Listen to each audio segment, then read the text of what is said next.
This is day 159. It cannot hurt to ask. Someone told me again today that it cannot hurt to ask. The worst they can say is no, right? I heard this from successful people my entire life, and every time it sounds so simple. But then I sit down to write the email or pick up the phone, and I freeze.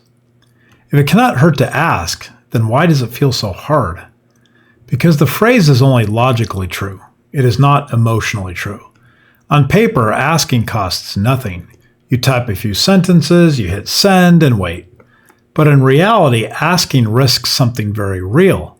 When you ask, a few things happen quietly inside you. You expose a gap. You admit you do not know something, you need something, or you want something.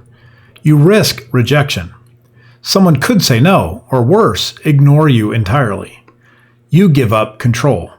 The outcome is no longer fully yours, and you invite judgment, real or imagined. Your brain treats those as social threats. Humans are wired to avoid anything that could lower status, belonging, or safety. So even a simple ask can feel disproportionately heavy. There's also a deeper layer at work, and that is identity. If you see yourself as competent, asking can feel like admitting weakness. If you see yourself as independent, asking can feel like dependence.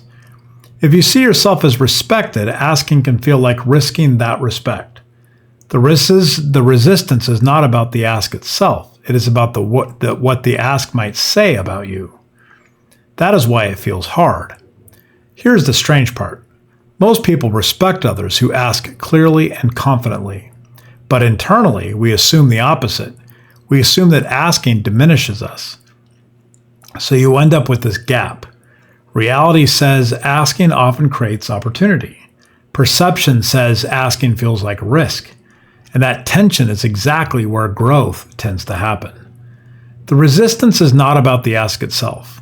It is about what the ask might actually say about you. If you want to make it easier, do not try to remove the fear. Just shrink the meaning of the ask. Instead of thinking this defines me, think this is just one small attempt. The ask is not a statement about who you are. It is just a question. One question among many you will ask in your life. So the next time someone tells you it cannot hurt to ask, know that they are right. And know that it will still feel hard. That does not mean you are doing it wrong. It means that you are doing something that matters. Pick one small ask today, write it down, send it, and then just move on.